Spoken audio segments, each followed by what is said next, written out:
Hello and welcome to the channel. ನಾನು ರಶ್ಮಿತ್. ಈ ವಿಡಿಯೋದಲ್ಲಿ ಹೆಜ್ಜಿಂಗ್ ಅಂದರೆ ಏನು, ಆಪ್ಷನ್ಸಲ್ಲಿ ನಾವು ಹೆಜ್ಜಿಂಗನ್ನು ಹೇಗೆ ಯೂಸ್ ಮಾಡ್ಕೊಳ್ಬೋದು, ಈ ಹೆಜ್ಜಿಂಗನ್ನು ಯೂಸ್ ಮಾಡ್ಕೊಳ್ಳೋದ್ರಿಂದ ನಮ್ಮ ರಿಟರ್ನನ್ನು ಹೇಗೆ ಬೆಟರ್ ಮಾಡ್ಕೊಳ್ಬೋದು ಅಥವಾ ನಮ್ಮ ರಿಸ್ಕನ್ನು ಹೇಗೆ ಮಿನಿಮೈಸ್ ಮಾಡ್ಕೊಳ್ಬೋದು ಅನ್ನೋದನ್ನು ನೋಡೋಣ. ನೀವೇನಾದರೂ ನಮ್ಮ ಚಾನಲ್ಗೆ ಹೊಸಬರಾಗಿದ್ದರೆ ನಮ್ಮ ಚಾನಲ್ನ ಸಬ್ಸ್ಕ್ರೈಬ್ ಮಾಡ್ಕೊಳ್ಳಿ. ಅದೇ ರೀತಿ ನಮ್ಮನ್ನು ಇನ್ಸ್ಟಾಗ್ರಾಮ್ ಹಾಗೆ ಟೆಲಿಗ್ರಾಮಲ್ಲಿ ಫಾಲೋ ಮಾಡ್ಬೋದು. ಈ ಎಲ್ಲ ಮಾಹಿತಿ ನಿಮಗೆ ಡಿಸ್ಕ್ರಿಪ್ಷನಲ್ಲಿ ಸಿಗುತ್ತೆ. ಮೊದಲನೇದಾಗಿ ಹೆಜ್ಜಿಂಗ್ ಅಂದರೆ ಏನು. ಸೊ ನಾನು ಆಲ್ರೆಡಿ ಒಂದು ವಿಡಿಯೋವನ್ನು ಮಾಡಿದ್ದೀನಿ ಹೆಜ್ಜಿಂಗ್ನ ಡೆಫಿನೇಷನನ್ನು ಕೊಟ್ಕೊಂಡು, ಅದನ್ನು ನೀವು ನೋಡ್ಕೊಳ್ಳಿ. ಸೊ ನಾನಿಲ್ಲಿ ಒಂದು ಟ್ರೇಡಿಂಗ್ ಪರ್ಸ್ಪೆಕ್ಟಿವಿಂದ ಹೆಜ್ಜಿಂಗ್ ಅಂದರೆ ಏನು ಅನ್ನೋದರ ಬಗ್ಗೆ ಜಸ್ಟ್ ಒಂದು ಇನ್ಫಾರ್ಮೇಷನನ್ನು ಕೊಡ್ತೀನಿ. ನಾವು ಯಾವುದೊಂದು ಟ್ರೇಡಿಂಗ್ ಪೊಸಿಷನನ್ನು ಹೊಂದಿರ್ತೀವಿ ಅಥವಾ ಯಾವುದೊಂದು ಟ್ರೇಡಿಂಗ್ ಪೊಸಿಷನನ್ನು ತಗೊಳ್ಬೇಕು ಅಂತ ಅಂದ್ಕೊಂಡಿರ್ತೀವಿ. ಇನ್ ಕೇಸ್ ಮಾರ್ಕೆಟ್ ನಮ್ಮ ಅಪೋಸಿಟ್ ಡೈರೆಕ್ಷನಲ್ಲಿ ಮೂವ್ ಆಯಿತು ಅಂತೇಳಿದ್ರೆ, ನಾವು ಯಾವ ಡೈರೆಕ್ಷನಲ್ಲಿ ಟ್ರೇಡಿಂಗ್ ಪೊಸಿಷನನ್ನು ತಗೊಳ್ತೀವಿ ಅಥವಾ ಯಾವ ಡೈರೆಕ್ಷನಲ್ಲಿ ಟ್ರೇಡಿಂಗ್ ಪೊಸಿಷನ್ ನಮ್ಮದು ಇದೆ, ಆ ಡೈರೆಕ್ಷನ್ಗಿಂತ ಅಪೋಸಿಟ್ ಡೈರೆಕ್ಷನಲ್ಲಿ ಮಾರ್ಕೆಟ್ ಮೂವ್ ಆಯಿತು ಅಂತೇಳಿದ್ರೆ ನಮಗೊಂದಷ್ಟು ಲಾಸ್ ಆಗುತ್ತೆ. ಆ ಲಾಸನ್ನು ಕಂಟ್ರೋಲ್ ಮಾಡಲಿಕ್ಕೆ ಅಥವಾ ಆ ಲಾಸನ್ನು ಮಿನಿಮೈಸ್ ಮಾಡಲಿಕ್ಕೆ ಇರುವಂಥ ಟೆಕ್ನಿಕನ್ನು ನಾವು ಹೆಜ್ಜಿಂಗ್ ಅಂತ ಕರಿತೀವಿ. ಸೊ ಹೇಗಪ್ಪ ಹೆಜ್ಜಿಂಗ್ ಅಂತ ಹೇಳಿದ್ರೆ, ನಾವು ಯಾವ ಡೈರೆಕ್ಷನಲ್ಲಿ ಟ್ರೇಡನ್ನು ಹೊಂದಿರ್ತೀವಿ ಆ ಡೈರೆಕ್ಷನ್ನ ಆಪೋಸಿಟ್ ಡೈರೆಕ್ಷನಲ್ಲಿ ಇನ್ನೊಂದು ಪೊಸಿಷನನ್ನು ತಗೊಳ್ಳೋದ್ರಿಂದ ಈ ರಿಸ್ಕನ್ನು ನಾವು ಕಂಟ್ರೋಲ್ ಮಾಡ್ಬೋದು. ಇದನ್ನು ನಾವು ಹೆಜ್ಜಿಂಗ್ ಅಂತ ಕರಿತೀವಿ. ಫಾರ್ ಎಕ್ಸಾಂಪಲ್, ನಾವು ಮಾರ್ಕೆಟ್ ಬುಲ್ಲಿಶ್ ಇದೆ ಅಂತ ಅಂದ್ಕೊಳ್ತೀವಿ. ಸೊ ನಾವು ಒಂದು ಬುಲ್ಲಿಶ್ ಪೊಸಿಷನನ್ನು ತೊಗೊಂಡಿರ್ತೀವಿ, ಮಾರ್ಕೆಟ್ ಅಪ್ ಹೋಗುತ್ತೆ ಅಂತ ಒಂದು ಬುಲ್ಲಿಶ್ ಪೊಸಿಷನನ್ನು ತೊಗೊಳ್ತೀವಿ. ಇನ್ ಕೇಸ್ ಮಾರ್ಕೆಟ್ ನಮ್ಮ ಎಕ್ಸ್ಪೆಕ್ಟೇಷನ್ ಪ್ರಕಾರ ಅಪ್ ಹೋಗದೆ ಡೌನ್ ಬಂತು ಅಂತೇಳಿದ್ರೆ, ಬೇರಿಶ್ ಆಯಿತು ಅಂತೇಳಿದ್ರೆ, ಆಗ ನಮ್ಗೆ ಒಂದಷ್ಟು ಲಾಸ್ ಆಗುತ್ತೆ. ಆ ಲಾಸನ್ನು ಕಂಟ್ರೋಲ್ ಮಾಡಬೇಕು ಅಥವಾ ಆ ಲಾಸನ್ನು ಒಂದಷ್ಟು ಮಿನಿಮೈಸ್ ಮಾಡಲಿಕ್ಕೋಸ್ಕರ ಇನ್ನೊಂದು ಪೊಸಿಷನ್ ತಗೊಳ್ತೀವಿ. ಸೊ ಇನ್ನೊಂದು ಪೊಸಿಷನ್ ಯಾವ ಡೈರೆಕ್ಷನಲ್ಲಿ ತಗೊಳ್ತೀವಿ ಅಂತ ಕೇಳಿದರೆ, ಬೇರಿಶ್ ಡೈರೆಕ್ಷನಲ್ಲಿ ತಗೊಳ್ತೀವಿ. ಯಾಕಂತೇಳಿದರೆ ನಮ್ಮ ಮೇನ್ ಪೊಸಿಷನ್ ಇದ್ದಂಥದ್ದು ಬುಲ್ಲಿಶ್ ಡೈರೆಕ್ಷನ್. ಇಲ್ಲಿ ನಮಗೆ ಲಾಸನ್ನು ಕೊಡಬೇಕು ಅಂತೇಳಿದ್ರೆ ಮಾರ್ಕೆಟ್ ಡೌನ್ ಬರಬೇಕಾಗತ್ತೆ. ಸೊ ಆ ಲಾಸನ್ನು ಕಂಟ್ರೋಲ್ ಮಾಡಲಿಕ್ಕೆ ನಾವು ಆ ಅಪೋಸಿಟ್ ಡೈರೆಕ್ಷನಲ್ಲಿ ಪೊಸಿಷನನ್ನು ತಗೊಳ್ತೀವಿ ಅಂತೇಳಿದ್ರೆ, ಇನ್ನೊಂದು ಬೇರಿಶ್ ಡೈರೆಕ್ಷನಲ್ಲಿ ಪೊಸಿಷನನ್ನು ತಗೊಳ್ತೀವಿ. ಅಥವಾ ನಮ್ಮ ಮೈನ್ ಡೈರೆಕ್ಷನ್ ಬೇರಿಶ್ ಇತ್ತು, ನಾವೊಂದು ಬೇರಿಶ್ ಪೊಸಿಷನನ್ನು ತೊಗೊಂಡಿದ್ದೀವಿ ಅಥವಾ ಬೇರಿಶ್ ಪೊಸಿಷನನ್ನು ತೊಗೊಳ್ಬೇಕು ಅಂತ ಅಂದ್ಕೊಂಡಿದ್ದೀವಿ ಅಂತ ಇಟ್ಕೊಳ್ಳಿ. ಇನ್ ಕೇಸ್ ಮಾರ್ಕೆಟ್ ಅಪ್ ಹೋದರೆ ನಮಗಲ್ಲಿ ಲಾಸ್ ಆಗುತ್ತೆ ಅಥವಾ ಅಲ್ಲಿ ಒಂದಷ್ಟು ಜಾಸ್ತಿ ಲಾಸ್ ಆಗುತ್ತೆ. ಆ ಲಾಸನ್ನು ಕಂಟ್ರೋಲ್ ಮಾಡಲಿಕ್ಕೆ ನಾವು ಇನ್ನೊಂದು ಪೊಸಿಷನನ್ನು ತೊಗೊಳ್ತೀವಿ. ಇನ್ನೊಂದು ಪೊಸಿಷನ್ ಯಾವ ಸೈಡಲ್ಲಿ ತೊಗೊಳ್ತೀವಿ, ಬುಲ್ಲಿಶ್ ಸೈಡಲ್ಲಿ ತಗೊಳ್ತೀವಿ. ಯಾಕಂತೇಳಿದ್ರೆ ನಮ್ಮ ಮೇನ್ ಪೊಸಿಷನ್ ಇದ್ದಂಥದ್ದು ಬೇರಿಶ್ ಸೈಡಲ್ಲಿ. So in case market bullish ಆದರೆ ನಮಗೆ ಒಂದಷ್ಟು ಲಾಸ್ ಆಗುತ್ತೆ. ಆ ಲಾಸನ್ನು ಕಂಟ್ರೋಲ್ ಮಾಡಲಿಕ್ಕೆ ನಾವು ಬುಲ್ಲಿಶ್ ಸೈಡಲ್ಲಿ ಒಂದು ಪೊಸಿಷನನ್ನು ತೊಗೊಳ್ತೀವಿ.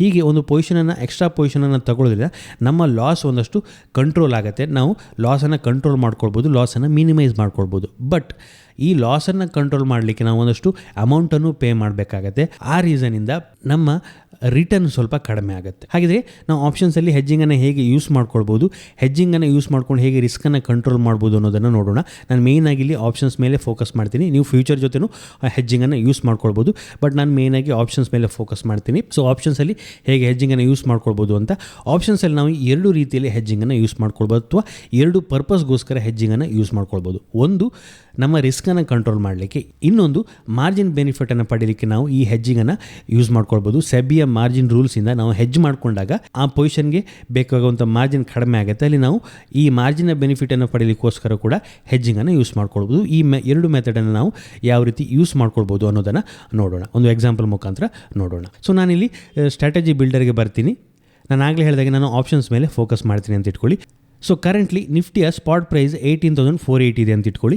ನಾನು ಮಾರ್ಕೆಟಲ್ಲಿ ಬುಲ್ಲಿಶ್ ಇದ್ದೀನಿ. ಸೊ ನನಗೆ ಒಂದಷ್ಟು ಬುಲ್ಲಿಶ್ ಪೊಸಿಷನನ್ನು ತೊಗೊಳ್ಬೇಕು. ಬುಲ್ಲಿಶ್ ಪೊಸಿಷನನ್ನು ತೊಗೊಳ್ಬೇಕು ಅಂತೇಳಿ ನಾನು ಆಪ್ಷನ್ ಮುಖಾಂತರ ಯಾವ ರೀತಿ ತೊಗೊಳ್ಬೋದು, ನಾನು ಕಾಲ್ ಆಪ್ಷನನ್ನು ಬೈ ಮಾಡ್ಬೋದು, ಅದೇ ರೀತಿ ಪುಟ್ ಆಪ್ಷನನ್ನು ಕೂಡ ಸೆಲ್ ಮಾಡ್ಬೋದು. ಸೊ ಈ ರೀತಿ ಎರಡು ಪೊಸಿಷನನ್ನು ನಾನು ತೊಗೊಳ್ಬೋದು. ಇದರ ಜೊತೆ ಸ್ಪ್ರೆಡ್ಡನ್ನು ಕ್ರಿಯೇಟ್ ಮಾಡಿ ಪೊಸಿಷನನ್ನು ತೊಗೊಳ್ಬೋದು. ಸ್ಪ್ರೆಡ್ಡನ್ನು ಕ್ರಿಯೇಟ್ ಮಾಡಿದ್ರಿ ಅಂತೇಳಿದರೆ ಇದು ಹೆಜ್ಜಿಂಗ್ ಪೊಸಿಷನ್ ಆಗುತ್ತೆ. ಅದ್ರ ಬಗ್ಗೆ ಮುಂದೆ ಬರ್ತೀನಿ.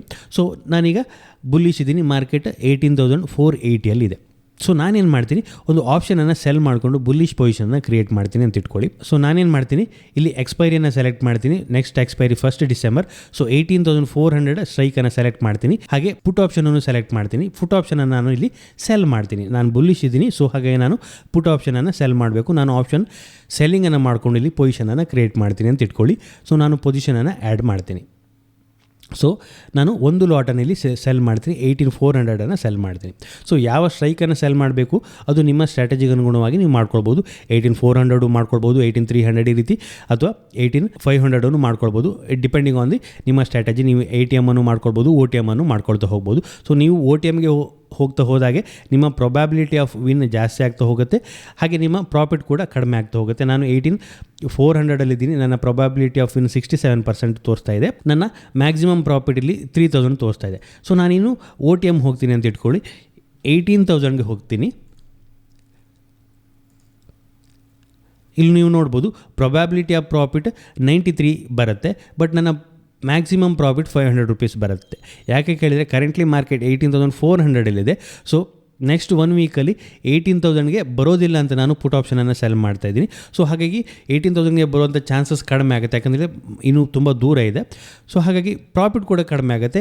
OTM ಆಪ್ಷನ್ ಪ್ರೀಮಿಯಮ್ ತುಂಬ ಕಡಿಮೆ ಇರೋದ್ರಿಂದ ಪ್ರಾಫಿಟ್ ಕೂಡ ಕಡಿಮೆ ಆಗುತ್ತೆ. ಸೊ ನಾನೇನು ಮಾಡ್ತೀನಿ, ಸೊ ನಾನು ತುಂಬ ಬುಲ್ಲಿಶ್ ಇದ್ದೀನಿ, 18,400 almost near the just 1 strike OTM ಅನ್ನು ಸೆಲ್ ಮಾಡ್ತೀನಿ ಅಂತ ಇಟ್ಕೊಳ್ಳಿ. ಇಲ್ಲಿ ನನ್ನ ಪ್ರಾಫಿಟ್ ಫಿಕ್ಸ್ ಆಗುತ್ತೆ 9,300 ಮ್ಯಾಕ್ಸಿಮಮ್ ನಾನು ಎಷ್ಟು ಸೆಲ್ ಮಾಡ್ತೀನೋ ಪ್ರೀಮಿಯಮನ್ನು ಅಷ್ಟಕ್ಕೆ ನನಗಿಲ್ಲಿ ಪ್ರಾಫಿಟ್ ಆಗುತ್ತೆ. ಬಟ್ ನನ್ನ ರಿಸ್ಕ್ ಪಾರ್ಟನ್ನು ನೋಡಿ, ನನ್ನ ಅಪೋಸಿಟ್ ಮಾರ್ಕೆಟ್ ಮೂವ್ ಆಗ್ತಾ ಹೋದಾಗ ನನಗಿಲ್ಲಿ ಲಾಸ್ ಆಗಲಿ ಸ್ಟಾರ್ಟ್ ಆಗುತ್ತೆ. ನನ್ನ ಬ್ರೇಕ್ ಈವನನ್ನು ನಾವು ನೋಡ್ಬೋದು 18,340 ಇದೆ. 18,340ಗಿಂತ ಮಾರ್ಕೆಟ್ ಕೆಳಗೆ ಹೋಗ್ತಾ ಹೋದಾಗೆ ನನಗೆ ಲಾಸ್ ಆಗ್ತಾ ಹೋಗುತ್ತೆ. ಮಾರ್ಕೆಟ್ ಡೌನ್ ಬಂತು ಅಂತೇಳಿದ್ರೆ ನನಗಿಲ್ಲಿ ಲಾಸ್ ಆಗ್ತಾ ಹೋಗುತ್ತೆ. ಫಾರ್ ಎಕ್ಸಾಂಪಲ್ ನಾನೇನು ಮಾಡ್ತೀನಿ, ನೆಕ್ಸ್ಟ್ ಡೇ ಏನಾಗುತ್ತೆ, ಮಾರ್ಕೆಟ್ ಒಂದು ಬಿಗ್ ಗ್ಯಾಪ್ ಡೌನ್ ಓಪನ್ ಆಗುತ್ತೆ ಅಂತ ಇಟ್ಕೊಳ್ಳಿ. ಸೊ ನಾನಿಲ್ಲಿ 3% ಕೊಡ್ತೀನಿ, 3% ಗ್ಯಾಪ್ ಡೌನ್ ಓಪನ್ ಆಗುತ್ತೆ. ಸೊ 3% ಗ್ಯಾಪ್ ಡೌನ್ ಓಪನ್ ಆಯಿತು ಅಂತೇಳಿದೆ. ಫಾರ್ ಎಕ್ಸಾಂಪಲ್ 18,000ಅಲ್ಲಿ ಓಪನ್ ಆಯಿತು, ಆಲ್ಮೋಸ್ಟ್ 18,000ಅಲ್ಲಿ ಮಾರ್ಕೆಟ್ ಓಪನ್ ಆಯಿತು ಅಂತೇಳಿ ನನಗೆ ಎಷ್ಟು ಲಾಸ್ ಆಗುತ್ತೆ, ಇಲ್ಲಿ 19,000 ಲಾಸ್ ಆಗುತ್ತೆ. ಸೊ ಇಷ್ಟು ದೊಡ್ಡ ಗ್ಯಾಪ್ ಡೌನ್ ಆಗುವಂಥ ಚಾನ್ಸಸ್ ಕಡಿಮೆ ಇದೆ. ಬಟ್ ಇನ್ ಕೇಸ್ ಲಾಸ್ ಆಯಿತು ಅಂತೇಳಿದ್ರೆ 19,000ವರೆಗೂ ಲಾಸ್ ಆಗುತ್ತೆ. ನೆಕ್ಸ್ಟ್ ಡೇನೇ ಮಾರ್ಕೆಟ್ ಒಂದು ಬಿಗ್ ಗ್ಯಾಪ್ ಡೌನ್ ಓಪನ್ ಆಯಿತು ಅಂತೇಳಿದೆ. ಹಾಗಾಗಿ ಇದೊಂದು ಬೆಟರ್ ರಿಸ್ಕ್ ರಿವಾರ್ಡ್ ಇರುವಂಥ ಟ್ರೇಡ್ ಆಗೋದಿಲ್ಲ. ಸೊ ನೀವು ನೇಕಡ್ ಆಗಿ ಸೆಲ್ ಮಾಡ್ತಾ ಇದ್ದೀರಿ ಅಂತೇಳಿದ್ರೆ ಇನ್ ಕೇಸ್ ಒಂದು ಬಿಗ್ ಮೂವ್ ನಿಮ್ಮ ಆಪೋಸಿಟ್ ಡೈರೆಕ್ಷನಲ್ಲಿ ಒಂದು ಬಿಗ್ ಮೂವ್ ಬಂತು ಅಂತೇಳಿ ಅಲ್ಲಿ ನಿಮಗೆ ಹ್ಯೂಜ್ ಲಾಸ್ ಆಗುವಂಥ ಸಾಧ್ಯತೆ ಇದೆ. ಸೊ ನಾನಿಲ್ಲಿ 3% ಗ್ಯಾಪ್ ಡೌನ್ ಓಪನ್ ಆಯಿತು, ಅಥವಾ ಶಾರ್ಪ್ ಡಿಕ್ಲೈನ್ ಬಂತು ನೆಕ್ಸ್ಟ್ ಡೇ ಓಪನ್ ಆಗುವಾಗಲೇ ಅಂತಿದ್ರೆ ಇಲ್ಲಿ ನಿಮಗೆ 20,000ವರೆಗೂ ಲಾಸ್ ಆಗುತ್ತೆ. 18,000ಕ್ಕಿಂತ ಕೆಳಗಡೆ ಮಾರ್ಕೆಟ್ ಬಂತು ಅಂತಂದರೆ 20,000ಕ್ಕಿಂತನೂ ಜಾಸ್ತಿ ಲಾಸ್ ಆಗುತ್ತೆ. ಸೊ ಇಷ್ಟು ದೊಡ್ಡ ಲಾಸನ್ನು ತಗೊಳ್ಳಿಕ್ಕೆ ನಾನು ರೆಡಿ ಇರೋದಿಲ್ಲ. ಸೊ ಯಾಕಂತೇಳಿದ್ರೆ ಇದು ರಿಸ್ಕ್ ಮ್ಯಾನೇಜ್ಮೆಂಟ್ ಪ್ರಕಾರ ಬೆಟರ್ ಸ್ಟ್ರಾಟಜಿ ಆಗೋದಿಲ್ಲ. ಇಷ್ಟು ಲಾಸನ್ನು ತಗೊಳ್ಳಿಕ್ಕೆ ನಾನು ರೆಡಿ ಇರೋದಿಲ್ಲ. ಸೊ ಈ ಟ್ರೇಡ್ಗೆ ನನಗೆ ಬೇಕಾಗುವಂಥದ್ದು ಇಲ್ಲಿ 1 lakh ತೋರಿಸಿದೆ, 1,25,000 ಅರೌಂಡ್ ಸಾಕಾಗುತ್ತೆ. ಒಂದು ಲಾಟ್ ನೀವು ನಿಫ್ಟಿ ಆಪ್ಷನನ್ನು ಸೆಲ್ ಮಾಡ್ತಾ ಇದ್ದೀನಿ ಅಂತೇಳಿ 1,30,000 ಅಂತ ಇಟ್ಕೊಳ್ಬೋದು. ಸೊ 1,30,000 ಮೇಲೆ ಈ ಲಾಸು ತುಂಬ ದೊಡ್ಡ ಲಾಸ್ ಆಗುತ್ತೆ ಇನ್ ಕೇಸ್ ಮಾರ್ಕೆಟ್ ನಿಮ್ಮ ಆಪೋಸಿಟ್ ಡೈರೆಕ್ಷನಲ್ಲಿ ಶಾರ್ಪಾಗಿ ಮೂವ್ ಆಯಿತು ಅಂತೇಳಿದೆ. ಸೊ ಇದಕ್ಕೆ ನಾನು ಹೆಡ್ಜ್ ಮಾಡಬೇಕು ಅಂತೇಳಿದರೆ ಇದರ ಆಪೋಸಿಟ್ ಡೈರೆಕ್ಷನಲ್ಲಿ ಇನ್ನೊಂದು ಪೊಸಿಷನನ್ನು ತೊಗೊಳ್ಬೇಕಾಗತ್ತೆ. ಸೊ ಇದರ ಆಪೋಸಿಟ್ ಡೈರೆಕ್ಷನಲ್ಲಿ ಏನು ಮಾಡ್ಬೋದು, ನಾನು ಬೇರಿಶ್ ಡೈರೆಕ್ಷನಲ್ಲಿ ಇನ್ನೊಂದು ಪೊಸಿಷನನ್ನು ತೊಗೊಳ್ಬೇಕಾಗತ್ತೆ. ಸೊ ನಾನೇನು ಮಾಡ್ಬೋದು, ಒಂದು ಪುಟ್ಟನ್ನು ಬೈ ಮಾಡ್ಬೋದು. ನಾನು ಪುಟ್ಟನ್ನು ಸೆಲ್ ಮಾಡಿದ್ದೀನಿ, ಬುಲ್ಲಿಶ್ ಪೊಸಿಷನ್ ಇಟ್ಕೊಂಡಿದ್ದೀನಿ. ಪುಟ್ಟನ್ನು ಬೈ ಮಾಡಿದಾಗ ನನ್ನ ಇನ್ನೊಂದು ಡೈರೆಕ್ಷನಲ್ಲಿ ಬೇರಿಶ್ ಆಗುತ್ತೆ, ಒಂದು ಪುಟ್ಟನ್ನು ಬೈ ಮಾಡ್ಬೋದು. ಸೊ ನಾನೇನು ಮಾಡ್ತೀನಿ, 18,100 ಪುಟ್ಟನ್ನು ಸೇಮ್ ಕ್ವಾಂಟಿಟಿ ಈಗ ಬೈ ಮಾಡ್ತೀನಿ. ಸೇಮ್ ಎಕ್ಸ್ಪೈರಿ ಎಲ್ಲವೂ ಸೇಮ್ ಇರುತ್ತೆ. ಪುಟ್ಟನ್ನು ನಾನಿಲ್ಲಿ ಬೈ ಮಾಡ್ತೀನಿ.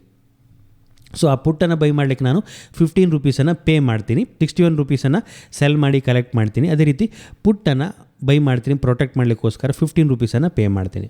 ಸೊ 15 ರೂಪೀಸ್ ಪೇ ಮಾಡಿದಾಗ ನೀವಿಲ್ಲಿ ನೋಡ್ಬೋದು ನನ್ನ ಮ್ಯಾಕ್ಸಿಮಮ್ ಪ್ರಾಫಿಟಲ್ಲಿ ಡೌನ್ ಆಯಿತು. ನಾನು ಎಷ್ಟು ಅಮೌಂಟನ್ನು ಪೇ ಮಾಡ್ತೀನಿ, 15 ರೂಪೀಸ್ ಇಂಟು 50, ನಿಫ್ಟಿಯ ಲಾಟ್ ಸೈಜ್ 50 ಇದೆ, ಅಷ್ಟು ಅಮೌಂಟಲ್ಲಿ ಕಡಿಮೆ ಆಗುತ್ತೆ. ಬಟ್ ನನ್ನ ಮ್ಯಾಕ್ಸಿಮಮ್ ಲಾಸ್ ಕೂಡ ಕಡಿಮೆ ಆಗುತ್ತೆ. ಸೊ 12,000ಗೆ ಬರುತ್ತೆ. ಸೊ ಅನ್ಲಿಮಿಟೆಡ್ ಲಾಸ್ ಇದ್ದಂಥದ್ದು 12,000ಗೆ ಬರುತ್ತೆ. ಸೊ ಯಾಕಂತೇಳಿದ್ರೆ ನಾವು ಬುಲ್ಲಿಶ್ ಡೈರೆಕ್ಷನಲ್ಲಿ ಒಂದು ಪೊಸಿಷನನ್ನು ತೊಗೊಂಡಿದ್ದೀವಿ, ಅದೇ ರೀತಿ ಬೇರಿಶ್ ಡೈರೆಕ್ಷನಲ್ಲೂ ಕೂಡ ಒಂದು ಪೊಸಿಷನನ್ನು ತೊಗೊಂಡಿದ್ದೀವಿ. ಬಟ್ ನಮಗಿಲ್ಲಿ ನಾವು 2 ಡೈರೆಕ್ಷನನ್ನು ಹೊಂದಿದ್ದೀವಿ. ನಮ್ಮ ಡೈರೆಕ್ಷನಲ್ಲಿ ಈಗ ನ್ಯೂಟ್ರಲ್ ಆಯಿತು. ನಾನು ಬುಲ್ಲಿಶ್ ಕಡೆನೂ ಒಂದು ಪೊಸಿಷನ್ ಇದೆ, ಬೇರಿಶ್ ಕಡೆನೂ ಒಂದು ಪೊಸಿಷನ್ ಇದೆ. ಸ್ಟಿಲ್ ನನಗೆ ಮಾರ್ಕೆಟ್ ಹೈಯರ್ ಲೆವೆಲಲ್ಲಿ ಇತ್ತು ಅಂತೇಳಿದ್ರೆ ಪ್ರಾಫಿಟ್ ಆಗುತ್ತೆ, ಬುಲ್ಲಿಶ್ ಸೈಡ್ ಇತ್ತು ಅಂತೇಳಿದ್ರೆ ಪ್ರಾಫಿಟ್ ಆಗುತ್ತೆ. ಇಲ್ಲಿ ನಾವು ನೋಡ್ಬೋದು ಬುಲ್ಲಿಶ್ ಸೈಡ್ ಇತ್ತು ಅಂತೇಳಿದ್ರೆ ಪ್ರಾಫಿಟ್ ಆಗುತ್ತೆ. ಯಾಕೆ ಕೇಳಿದರೆ ನಾನು ಸೆಲ್ ಮಾಡುವಂಥದ್ದು ಹೈಯರ್ ಪ್ರೀಮಿಯಮ್ಗೆ, ಬೈ ಮಾಡಿದಂಥದ್ದು ಲೋವರ್ ಪ್ರೀಮಿಯಮ್ಗೆ. ಹಾಗಾಗಿ ನನ್ನ ಡೈರೆಕ್ಷನ್ ಬುಲ್ಲಿಶೇ ಇದೆ, ಬಟ್ ನಾನು ಡೌನ್ ಸೈಡನ್ನು ಪ್ರೊಟೆಕ್ಟ್ ಮಾಡ್ಕೊಂಡಿದ್ದೀನಿ. ಸೊ ಇದರಿಂದ ನಮಗೆ ಏನು ಲಾಭ ಆಯಿತು ಕೇಳಿದರೆ ನನ್ನ ಪ್ರಾಫಿಟ್ ಸ್ವಲ್ಪ ಕಡಿಮೆ ಆಯಿತು, ಬಟ್ ಮ್ಯಾಕ್ಸಿಮಮ್ ಲಾಸ್ ಕೂಡ ಕಡಿಮೆ ಆಯಿತು, 12,000ಗೆ ಬರುತ್ತೆ. ಸೇಮ್ ಎಕ್ಸಾಂಪಲನ್ನೇ ನಾನು ತೊಗೊಳ್ತೀನಿ. ನೆಕ್ಸ್ಟ್ ಡೇ ಮಾರ್ಕೆಟ್ 3% ಲಾಸ್ಗೆ ಬಂದು 3% ಗ್ಯಾಪ್ ಡೌನ್ ಓಪನ್ ಆಯಿತು ಅಂತೇಳಿದ್ರೆ ನಿಮ್ಗೆ ಆಗುವಂಥದ್ದು ಇಲ್ಲಿ ಕೇವಲ 12,000 ಲಾಸ್ ಆಗುತ್ತೆ. ಕೇವಲ ನೀವು ನೇಕಡ್ ಪೊಸಿಷನನ್ನು ಹೊಂದಿದ್ರಿ ಅಂತ ಹೇಳಿದ್ರೆ ನಿಮಗೆ ಅಲ್ಲಿ 20,000 ಲಾಸ್ ಆಗ್ತಾಯಿತ್ತು. ಇಲ್ಲಿ ನಿಮಗೆ ಆಲ್ಮೋಸ್ಟ್ 12,000 ಲಾಸ್ ಆಗುತ್ತೆ, ಲಾಸ್ ಕಡಿಮೆ ಆಗುತ್ತೆ. ಈ ಲಾಸನ್ನು ನೀವು ಇನ್ನೂ ಕಡಿಮೆ ಮಾಡಬೇಕು ಅಂತಂದರೆ ಏನು ಮಾಡ್ಬೋದು, 18,200ನ ಮಾಡ್ಬೋದು, 200ಅನ್ನು ಬೈ ಮಾಡ್ಬೋದು. ಆಗ ನಿಮ್ಮ ಪ್ರಾಫಿಟ್ ಕಡಿಮೆ ಆಗುತ್ತೆ, ಯಾಕಂದರೆ ನೀವು ಪ್ರೀಮಿಯಮನ್ನು ಜಾಸ್ತಿ ಪೇ ಮಾಡ್ತಾಯಿದ್ರಿ. ಅದೇ ರೀತಿ ನಿಮ್ಮ ಮ್ಯಾಕ್ಸಿಮಮ್ ಲಾಸ್ ಕೂಡ ಇಲ್ಲಿ ಕಡಿಮೆ ಆಗುತ್ತೆ. In case market big gap down open ಆಯಿತು ಅಂತೇಳಿ ಇಲ್ಲಿ 8,000 ಲಾಸ್ ಆಗುತ್ತೆ. ಹೀಗೆ ನೀವು ಎಷ್ಟು ಲಾಸನ್ನು ತಗೊಳ್ಬೋದು ಅನ್ನೋದನ್ನು ನೋಡಿಕೊಂಡು ಅದಕ್ಕನುಗುಣವಾಗಿ ನೀವು ನಿಮ್ಮ ಪೊಸಿಷನ್ನ ಕ್ರಿಯೇಟ್ ಮಾಡ್ಕೊಳ್ಬೋದು, ಹೆಜ್ಜಿಂಗ್ ಪೊಸಿಷನನ್ನು ಕ್ರಿಯೇಟ್ ಮಾಡ್ಕೊಳ್ಬೋದು.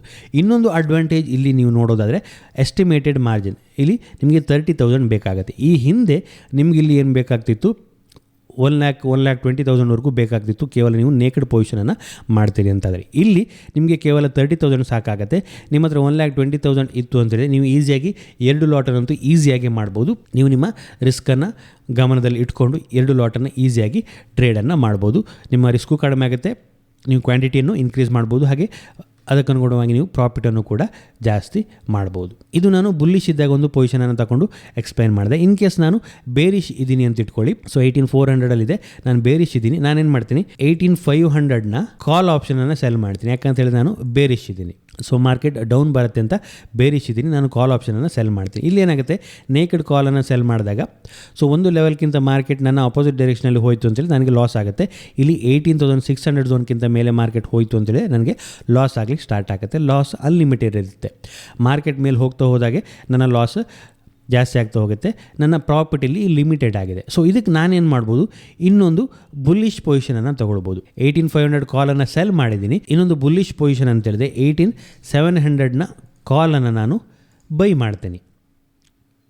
ಈಗ ನನ್ನ ಪೊಸಿಷನ್ ಲಾಸ್ ಲಿಮಿಟೆಡ್ಗೆ ಬಂತು. ನಾವೆಲ್ಲಿ ನೋಡ್ಬೋದು, ನನ್ನ ಮ್ಯಾಕ್ಸಿಮಮ್ ಲಾಸ್ ಇಲ್ಲಿ ಮಾರ್ಕೆಟ್ ಎಲ್ಲಿ ಹೋದರೂ ಕೂಡ ನನ್ನ ಮ್ಯಾಕ್ಸಿಮಮ್ ಲಾಸ್ 6,000 ಆಗುತ್ತೆ.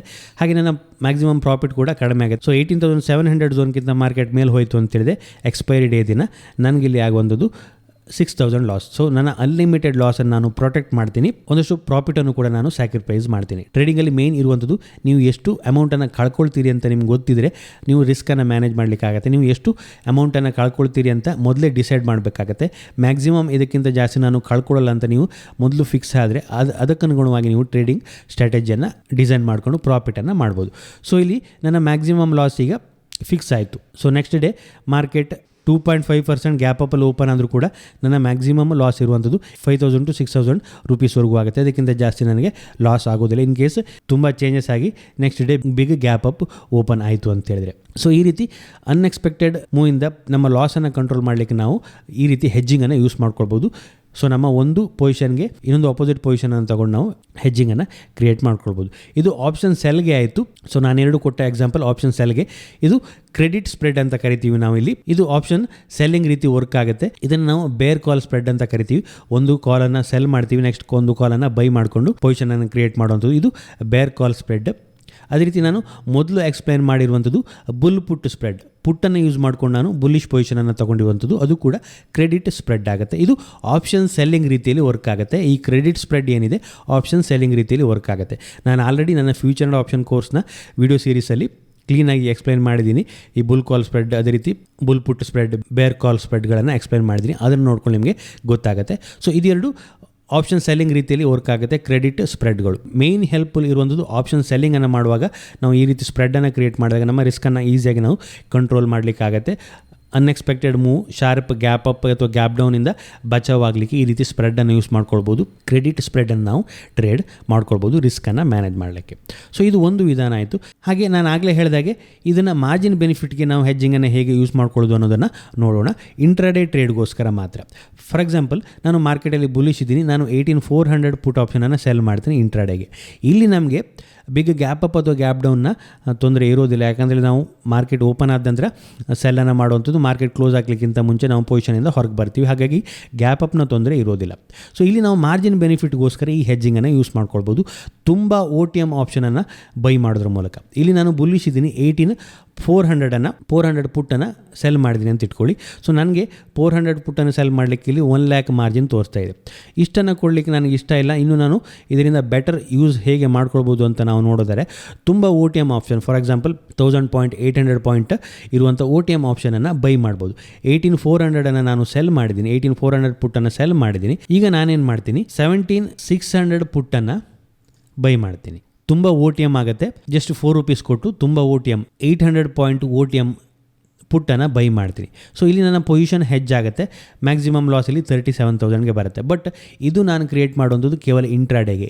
ಸೊ ಈ 37,000 ಮ್ಯಾಕ್ಸಿಮಮ್ ಲಾಸ್ ಆಗಲ್ಲ. ಅದೇ ರೀತಿ ನನ್ನ ಮ್ಯಾಕ್ಸಿಮಮ್ ಪ್ರಾಫಿಟ್ 2,800ಗೂ ಬರಲ್ಲ. ಯಾಕಂತೇಳಿ ಎಕ್ಸ್ಪೈರಿ ಡೇ ಅಲ್ಲದಿದ್ದರೆ ಈ ಆಪ್ಷನ್ಗಳು 0 ಆಗೋದಿಲ್ಲ. ಸೊ ಹಾಗಾಗಿ ಇಷ್ಟು ಲಾಸ್ ಬರೋದಿಲ್ಲ. ಬಟ್ ನನಗೆ ಲಾಭ ಆಗುವಂಥದ್ದು ಎಲ್ಲಿ ಕೇಳಿದರೆ ಮಾರ್ಜಿನಲ್ಲಿ ಇಲ್ಲಿ 50,000 ಇತ್ತು.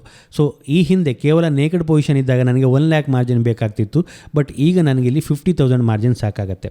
ಸೊ ತುಂಬ OTM ಆಪ್ಷನನ್ನು ನಾನು ಬೈ ಮಾಡಿದ್ರಿಂದ ನನಗಿಲ್ಲಿ ಮಾರ್ಜಿನ್ನ ಬೆನಿಫಿಟ್ ಸಿಕ್ತು. ನಾನು 1 ಲಾಟ್ ಬದಲಾಗಿ 2 ಲಾಟನ್ನು ಟ್ರೇಡ್ ಮಾಡ್ಬೋದು. ನನ್ನ ರಿಟರ್ನ್ ಆನ್ ಇನ್ವೆಸ್ಟ್ಮೆಂಟ್ ಇಲ್ಲಿ ಜಾಸ್ತಿ ಆಗುತ್ತೆ. ಸೊ ಯಾಕಂತೇಳಿದ್ರೆ ಇಂಟ್ರಾಡೇಲಿ ನಾವು ಸಿಸ್ಟಮಲ್ಲಿ ಸ್ಟಾಪ್ ಲಾಸನ್ನು ಹಾಕಿ ಇಟ್ಕೊಂಡಿರ್ತೀವಿ. ಸೊ ಒಂದು ಹೆಜ್ಜೆಡ್ ಪೊಸಿಷನನ್ನು ಮಾಡಿದಾಗ ನಮಗೆ ಇನ್ನೊಂದಿಷ್ಟು ಮಾರ್ಜಿನ್ ಸಿಗುತ್ತೆ, ನಾವು ಜಾಸ್ತಿ ಕ್ವಾಂಟಿಟಿಯನ್ನು ಟ್ರೇಡ್ ಮಾಡ್ಬೋದು. ಸೊ ಇಂಟ್ರಾಡೇಲಿ ನಮ್ಮ ರಿಸ್ಕ್ ಮ್ಯಾನೇಜ್ಮೆಂಟ್ ಸಿಸ್ಟಮಲ್ಲೇ ಕವರ್ ಆಗುತ್ತೆ. ರಿಸ್ಕ್ ಮ್ಯಾನೇಜ್ಮೆಂಟ್ ಇನ್ ಕೇಸ್ ನಾವು ಸಿಸ್ಟಮಲ್ಲಿ ಸ್ಟಾಪ್ ಲಾಸ್ ಆಗಿ ಆಪ್ಷನನ್ನು ಸೆಲ್ ಮಾಡಿದಾಗ ರಿಸ್ಕ್ ಮ್ಯಾನೇಜ್ಮೆಂಟ್ ಅಲ್ಲಾಗುತ್ತೆ. ನಾವು ಎಷ್ಟು ರಿಸ್ಕನ್ನು ತೊಗೊಳ್ಬೇಕು ಅಂತ ಸ್ಟಾಪ್ ಲಾಸನ್ನು ಅಲ್ಲಿ ಫಿಕ್ಸ್ ಮಾಡಿಕೊಂಡು ನಮ್ಮ ಮೇನ್ ಸೆಲ್ಲಿಂಗ್ ಲೆಗ್ಗೆ ಸ್ಟಾಪ್ ಲಾಸನ್ನು ಹಾಕಿ ಇಟ್ಕೊಳ್ಬೋದು. ನೆಕ್ಸ್ಟ್ ನಾವು OTM ಆಪ್ಷನನ್ನು ಬೈ ಮಾಡಿದಾಗ ಅಲ್ಲಿ ನಮ್ಮ ಮಾರ್ಜಿನ್ ಕಡಿಮೆ ಆಗುತ್ತೆ. ಸೆಬಿಯ ಮಾರ್ಜಿನ್ ರೂಲ್ಸಿಂದ ನಾವು ಕಡಿಮೆ ಮಾರ್ಜಿನನ್ನು ಕೊಡಬೇಕಾಗಿ ಬರುತ್ತೆ. ಸೊ ಹಾಗಾಗಿ ನಾವು ಜಾಸ್ತಿ ಕ್ವಾಂಟಿಟಿನ ಟ್ರೇಡ್ ಮಾಡ್ಬೋದು. ಸೊ ಆಪ್ಷನ್ ಸೆಲ್ಲಿಂಗ್ ಮಾಡಲಿಕ್ಕೆ ಜಾಸ್ತಿ ಹಣ ಬೇಕಾಗುತ್ತೆ. ಸೊ ಹಾಗಾಗಿ ಈ ಮೆಥಡನ್ನು ಯೂಸ್ ಮಾಡಿಕೊಂಡು ನಾವು ಮಾರ್ಜಿನನ್ನು ಕಡಿಮೆ ಮಾರ್ಜಿನಿಂದ ಆಪ್ಷನನ್ನು ಸೆಲ್ಲಿಂಗ್ ಮಾಡ್ಬೋದು. ಸೊ ಈ ಹೆಜ್ಜನ್ನು ಯೂಸ್ ಮಾಡೋದಕ್ಕೋಸ್ಕರ ನಮಗೆ ಒಂದಷ್ಟು ಪ್ರಾಫಿಟಲ್ಲಿ ಕಡಿಮೆ ಆಗುತ್ತೆ. ಬಟ್ ನಾವು ಪ್ರಾಫಿಟಲ್ಲಿ ಕಡಿಮೆ ಆದರೂ ಜಾಸ್ತಿ ಕ್ವಾಂಟಿಟಿಯನ್ನು ಮಾಡ್ಬೋದು. ಈ ರೀತಿ ನಾವು ರಿಟರ್ನನ್ನು ಇನ್ಕ್ರೀಸ್ ಮಾಡ್ಕೊಳ್ಬೋದು. ಬಟ್ ಇದೇ ರೀತಿ ಪೊಸಿಷನನ್ನು ಕ್ರಿಯೇಟ್ ಮಾಡ್ಕೊಂಡು ನೀವು ನೆಕ್ಸ್ಟ್ ಡೇಗೆ ಪೊಸಿಷನನ್ನು ಕ್ಯಾರಿ ಮಾಡ್ತೀರಿ ಅಂತೇಳಿ ಇದು ರೆಕಮೆಂಡೆಡ್ ಅಲ್ಲ. ಯಾಕಂತೇಳಿದ್ರೆ ಇಲ್ಲಿ ನೀವು ತುಂಬ OTM ಬೈ ಮಾಡಿರ್ತೀರಿ. ಈ ರೀತಿ ತುಂಬ OTM ಬೈ ಮಾಡುವಂಥದ್ದು ಕೇವಲ ಮಾರ್ಜಿನ್ ಬೆನಿಫಿಟ್ನ ಪರ್ಪಸ್ಗೋಸ್ಕರ. ಸೊ ಇದು ನಿಮ್ಮ ರಿಸ್ಕನ್ನು ಯಾವುದೇ ರೀತಿ ಮ್ಯಾನೇಜ್ ಮಾಡೋದಿಲ್ಲ. ಸೊ ನೀವು ಇಂಟ್ರಾಡೇಗೆ ಮಾತ್ರ ಈ ರೀತಿ ತುಂಬ OTM ಬೈ ಮಾಡ್ಬೋದು.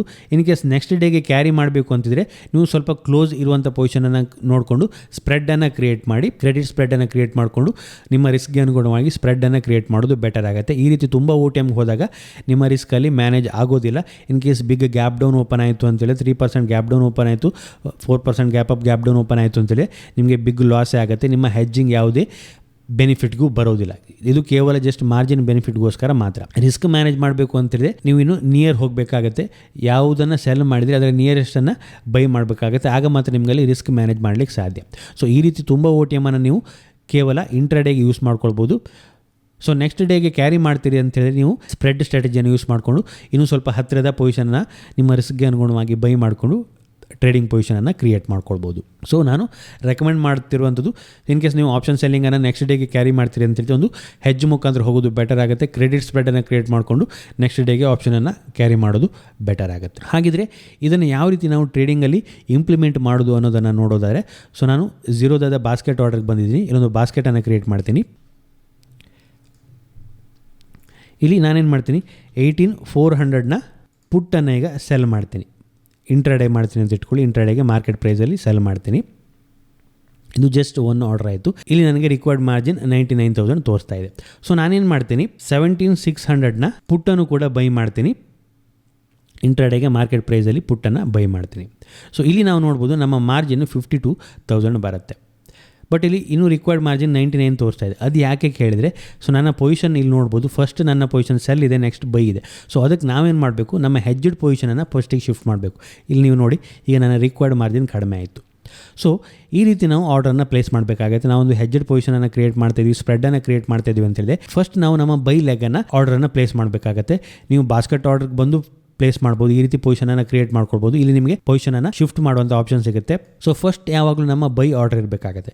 ಇಲ್ಲ ನೀವು ಇಂಡಿವಿಜುವಲ್ ಆಗಿ ಪ್ಲೇಸ್ ಮಾಡ್ತೀರಿ ಅಂತ ಹೇಳಿದ್ರು ಕೂಡ ಫಸ್ಟ್ ನೀವು ಈ ಇಂಡಿವಿಜುವಲ್ ಬೈ ಆರ್ಡರ್ನ ಪ್ಲೇಸ್ ಮಾಡಿ ನೆಕ್ಸ್ಟ್ ಸೆಲ್ ಆರ್ಡರನ್ನು ಪ್ಲೇಸ್ ಮಾಡಿದಾಗ ನಿಮಗೆ ಈ ಮಾರ್ಜಿನ್ ಬೆನಿಫಿಟ್ ಸಿಗುತ್ತೆ. ಇಲ್ಲಿ ಬಾಸ್ಕೆಟ್ ಆರ್ಡರ್ಲಿ ಬಂದರೆ ಎಕ್ಸಿಕ್ಯೂಟ್ ಕೊಟ್ಟರೆ ಒಟ್ಟಿಗೆ 2 ಆರ್ಡರ್ ಪ್ಲೇಸ್ ಆಗುತ್ತೆ. ಫಸ್ಟ್ ಬೈ ಆರ್ಡರ್ ಆಗುತ್ತೆ, ಅದೇ ರೀತಿ ನೆಕ್ಸ್ಟ್ ಸೆಲ್ ಆರ್ಡರ್ ಆಗುತ್ತೆ. ನೀವು ಯಾವ ಆರ್ಡ್ರಲ್ಲಿ ಇಲ್ಲಿ ಹಾಕ್ಕೊಂಡಿದ್ದೀರಿ ಆ ಆರ್ಡ್ರಲ್ಲಿ ಆರ್ಡರ್ಗಳು ಪ್ಲೇಸ್ ಆಗ್ತಾ ಹೋಗುತ್ತೆ. ಈ ರೀತಿ ನೀವು ಆರ್ಡ್ರನ್ನ ಪ್ಲೇಸ್ ಮಾಡ್ಕೊಳ್ಬೋದು. ನೆಕ್ಸ್ಟ್ ಈ ಹೆಜ್ಜೆಡ್ ಪೊಸಿಷನ್ ನೀವು ಎಕ್ಸಿಟ್ ಮಾಡುವಾಗಲೂ ಅಷ್ಟೇ ಫಸ್ಟ್ ಎಕ್ಸಿಟ್ ಮಾಡುವಂಥದ್ದು ಸೆಲ್ ಪೊಸಿಷನನ್ನು. ಯಾಕಂತೇಳಿ ನೀವು ಮಾರ್ಜಿನ್ ಬೆನಿಫಿಟ್ಗೋಸ್ಕರ ಮಾಡ್ತಾಯಿದ್ದೀರಿ, ನೀವು ಸೆಲ್ ಪೊಸಿಷನನ್ನು ಎಕ್ಸಿಟ್ ಮಾಡಬೇಕಾಗತ್ತೆ. ಇನ್ ಕೇಸ್ ನೀವು ಬೈ ಪೊಸಿಷನನ್ನು ಫಸ್ಟ್ ಎಕ್ಸಿಟ್ ಮಾಡಿದ್ರಿ ಅಂತಿದ್ರೆ ನಿಮ್ಮ ಅಕೌಂಟಲ್ಲಿ ಮಾರ್ಜಿನ್ ಇಲ್ಲ ಅಂತೇಳಿದ್ರೆ ಇಲ್ಲಿ ಕೇವಲ ಒಂದು ನೇಕೆಡ್ ಪೊಸಿಷನ್ ಕ್ರಿಯೇಟ್ ಆಗುತ್ತೆ. ಒಂದು ಸೆಲ್ ನೇಕೆಡ್ ಪೊಸಿಷನ್ ಕ್ರಿಯೇಟ್ ಆಗಿರುತ್ತೆ, ಅದಕ್ಕೆ 1 lakh ಮಾರ್ಜಿನ್ ಬೇಕಾಗುತ್ತೆ.